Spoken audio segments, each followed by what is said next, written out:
Hi, my name's Leanne Shawler. I'm an artist and a writer, and today I am bringing you another creative vlog. It's going to be just little bits and pieces of my creativity throughout the month of February. And what on earth is that on the wall? Someone's dirty hand. What's been happening here in the studio, and then I also went to an art exhibit in Sydney for Louise Bourgeios. I think that's how you say her name, Bourgeios. And it was amazing. So I'm going to share a good chunk of that. Hopefully that it won't get me dinged, but we'll find out, because I wanted to use some of the sound from the experience. And I have a few other videos in the pipeline. I'm working on, for the Môrdreigiau Chronicles, 2 different books. One's taking me a lot longer than I expected to. That's the diary for one of the characters. If you've started reading it, Jasper, it's his Greal diary. And then the other is a new project I'm starting very soon. By the time this is out, I will announce it, so yes, I can say. It will be also in the same place as the Môrdreigiau Chronicles. It will be called The Red Book of Rhiannon, and it'll be like just little short stories, poetry, novella, stuff that doesn't fit into the novel concept, but will form part of the same universe as the Môrdreigiau Chronicles. And this first one was, wow. I did not expect it to go where it went, so I just followed it, and it is what it is now. It's part of canon. Well, it will be as soon as I publish it. So let's take a look and see what I did in the month of February.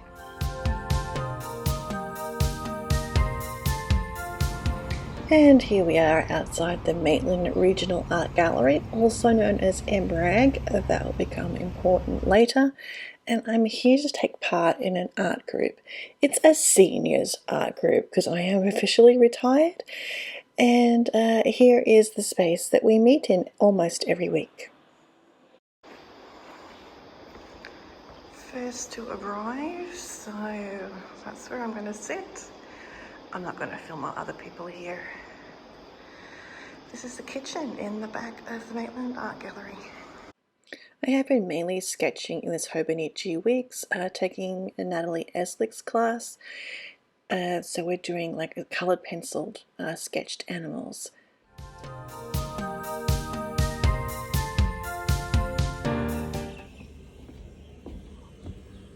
Hi, I was going to talk today about what's happening in the studio, and then I got down to the studio and the padlock wasn't on the door. Don't panic, I left it on the art room table. Yay. Unfortunately, nothing was taken, so that's good, because we've had a rash of break-ins in our area lately, and I guess it's been either too hot or too wet for anyone to come around.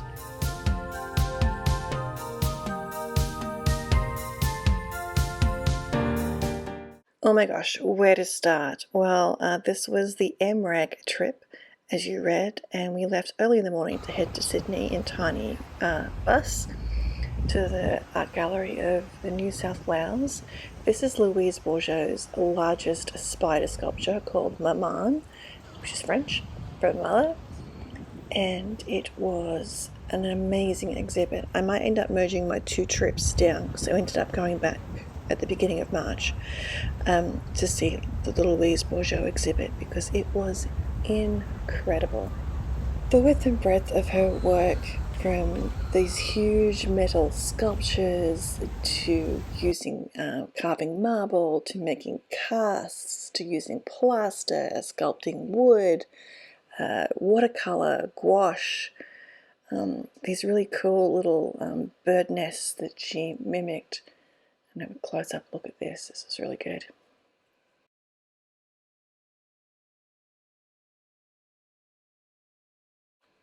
And then the very simple stuff on like regular pieces of paper, foolscap paper, which formed part of the exhibit. Each of the rooms in the exhibit were themed. It's over like her entire lifetime, and she lived until she was 90. So there was all these very different kinds of sculptures, and they were in themes of, you know, a mother's love or ambivalency towards that. And it was divided in 2 main sections, the day and the night.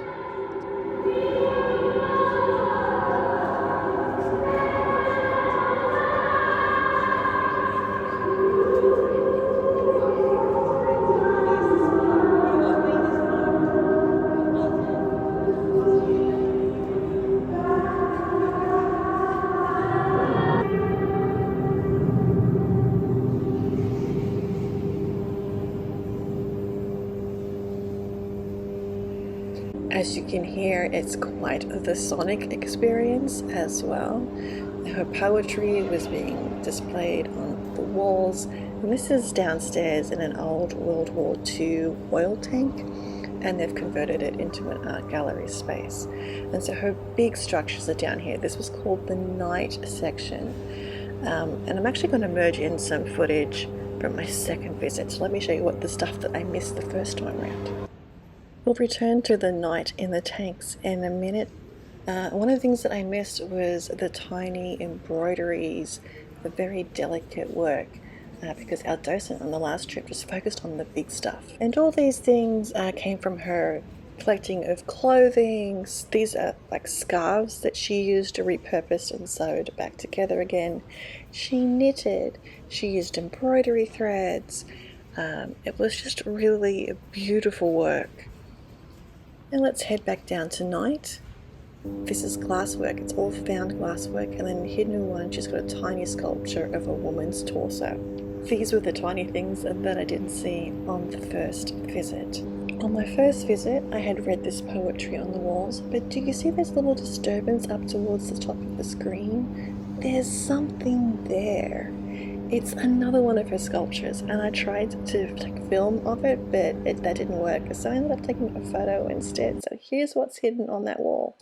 So that's another of her sculptures. The space still smelled of oil, so you have this humming sound, you have these lights and shadows, you have this walls, other sounds happening. This is the iconic sculpture that graces the cover of the catalogue from this exhibit, and it is just incredible. It's a whole body cast that was then cast in bronze, I think, or aluminum. And this is one of her later works. So you're in this tank, it smells of oil, it's dark, and then there's this sound, this woman singing incredibly.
Wow, I mean, so that was the Louise Bourgeios exhibit, and it closes at the end of April, and I am considering going again for a third time. That's how good it was, and see what else I missed. On the first trip, exiting the gallery, there was a statue of Ganesh with flowers. The Louise Bourgeios exhibit was in the new building, and so we returned to the old original building for some lunch. I had some mud cake for dessert, and then we went to the Kandinsky exhibit. And this was completely different. I got to see some of his early work, which looks honestly a bit like mine. Maybe I'm a future Kandinsky, I don't know. But really, it was very interesting to see how he progressed from this really messy beginning, and then the color becomes like flatter, the lines become flatter. It gets more idealized, more stylized. I'd even go so far as to say more mannered. There was also this little labyrinth in the middle of things. It was quite busy there that day, so I'm taking pictures of people's feet. You could walk the labyrinth, and then there was like an area for kids primarily where you could like make geometric designs, because so much of Kandinsky's work, as you see here, is indeed a geometric or, you know, amoeba blobby. But yeah, you see so much different from Louise's work. His work seemed more raw, more emotional, and this is just abstraction. Pretty, really nice look at it, but abstraction. So that was the trip to the Art Gallery of New South Wales. pictures of the tiles and the atrium as you enter the foyer of the old building. And we made our way back. I had a little more of a comfortable seat on the way back. On the way up, I was crammed in with 5 other people in the back seat. And on the way back, I got a seat to myself because people moved around, of course. And I was able to listen to music and add some new music to my Greal for Thea playlist, and do some thinking about the story of the Môrdreigiau Chronicles on the way back. And I was honestly planning my next trip back to the Art Gallery of New South Wales to see it for a second time. It is, I don't know, I do know, it's the 14th of February. Hello. I will do a whole video on this alone, but I am working, this feels terrible in my hands. The Greal Diary. If you're reading the Môrdreigiau Chronicle, this is going to belong to Jasper. I kind of gutted it, pulled out a signature, put a new signature in, put new pages in, tore pages out. And I'm going to give it some new end pages. I have to pick that out.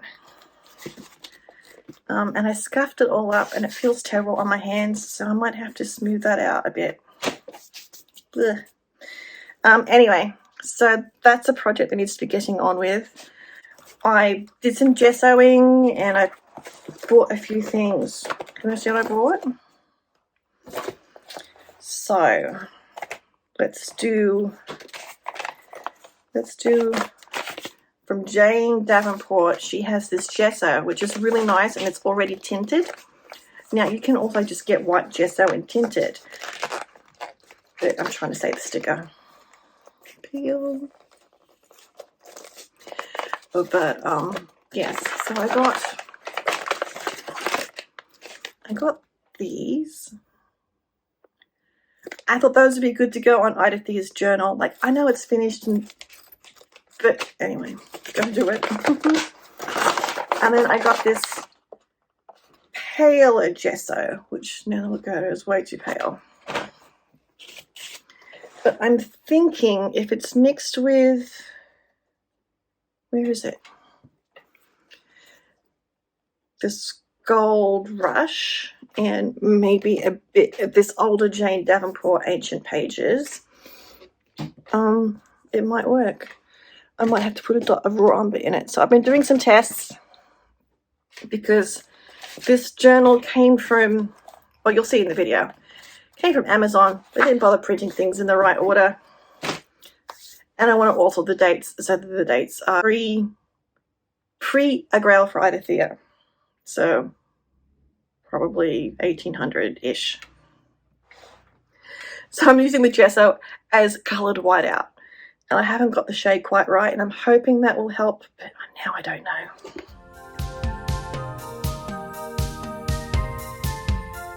To take part in a watercolour workshop at Lawn Rose Farm, and Amanda O'Brien led it, and she just did the very basics with us. These are these green circles, learning how to blend and put colour in. She also had scones and jam and cream and tea. And this is what we made. Isn't it pretty? It was a lovely experience, and I'm just throwing this footage in the rain at the bowling club.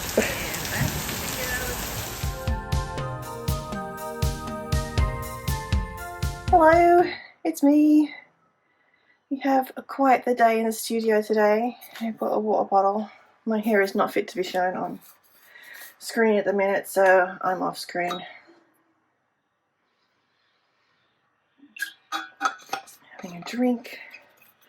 I'm going to make a note of the start time and the date. We're trying to keep a studio journal, just noting down what I'm doing down here, how long I'm down here for. So the paper's super thin, just not great, but yes, so I'm just going to head down.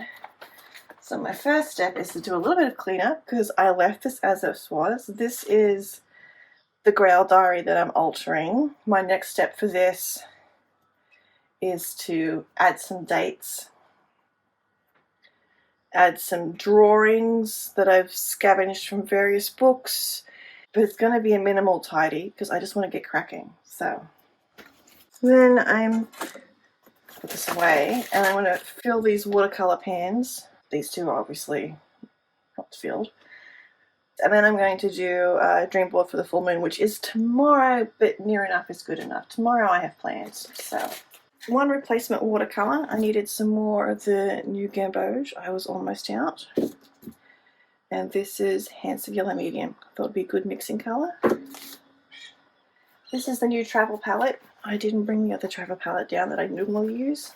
It's a light plastic one by Jane Davenport, but it is actually a bit bulky. So we're going for whiteness.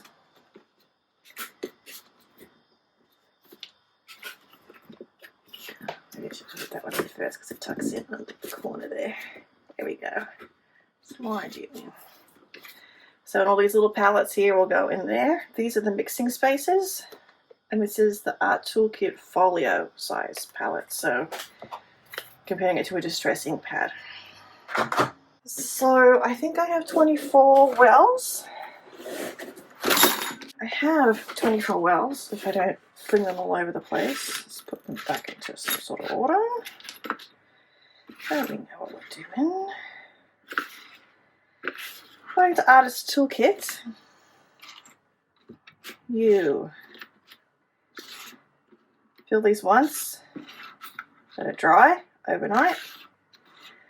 Should take half a second and just heat today, and then fill them again, and then they'll be ready to go. And I'm hoping to take this kit on a trial run, and then the hope is to take it on the trip. So I want to use colours that are good for the UK because that's where I'm going. Alright, so for my mixing colours, I'm going to do yellow.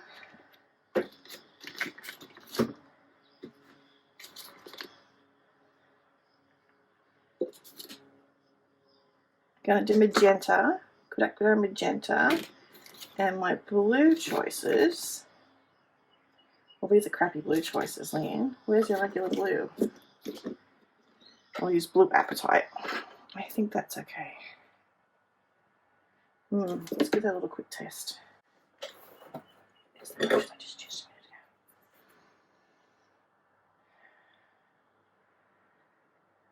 binder hasn't separated. Oh, it's come up. Sit, Ubu. This is not the way to do it.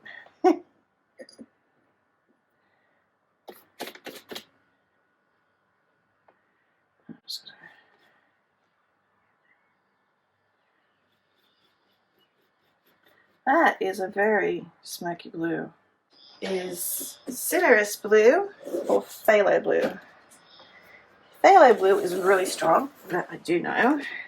Citrus blue, that's too light. It's got too much white in it. Phthalo blue for the win.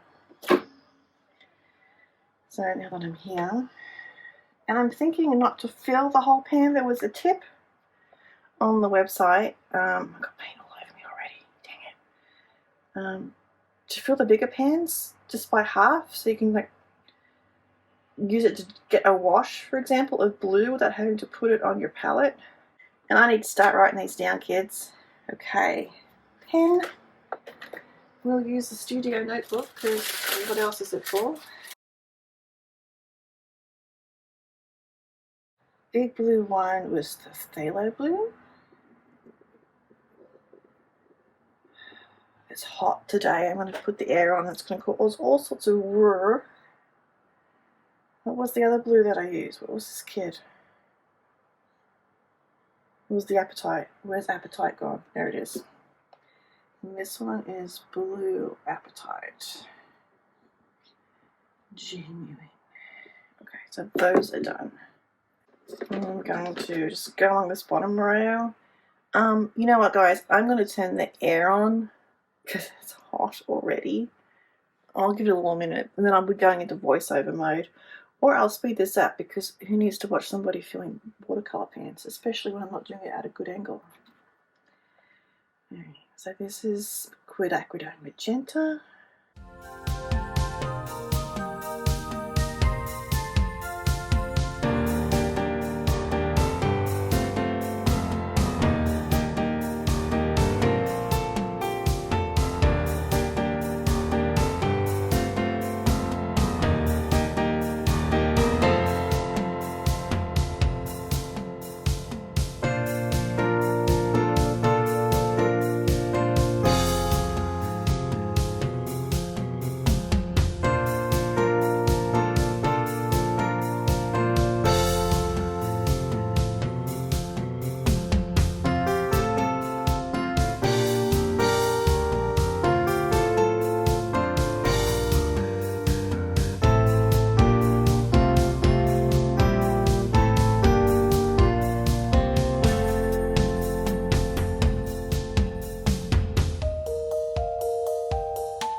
Lunar Blue in.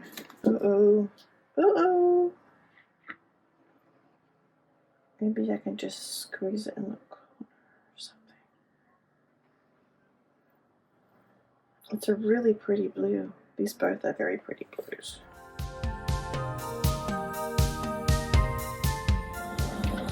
You can hear the drone of the ancient AC. I have just finished the reflection and now I'm going to start creating the collage. I will just do a speed through of this so you don't have to hear the constant whine of the AC.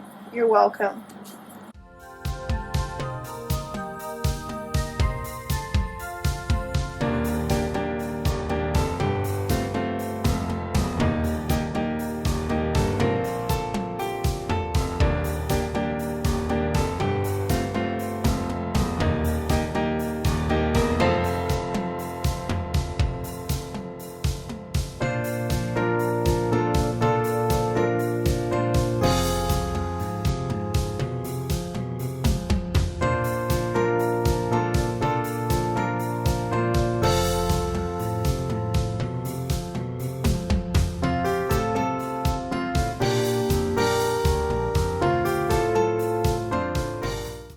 The interior life, writing and dreaming of the novel, of returning to clean air,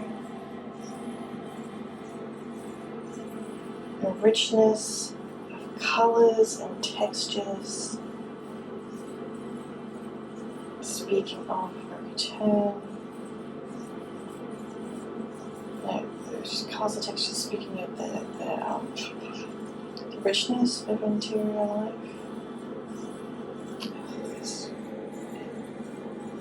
It's just like my voice. Yet, in this corner, sitting on a log, observing nature, but also dreaming. A dollhouse. Of inviting people into my studio, actual, physically, and yet enjoying the simple pleasures of watching birds. And there's a part of me that wants to hide away in a turret and enrich my interior life, writing and dreaming and painting. Thanks for watching this video. If you liked it, hit that like button. If you haven't subscribed yet, please do. If you are a subscriber, thank you. I only have a few followers, but I treasure each and every one of you. And I'm glad we're on this creative journey together, whether you're a subscriber or you're just popping by to say, oh, that looked interesting. So stay tuned for more creative adventures on this channel. And have a great day or evening wherever you are. Take care.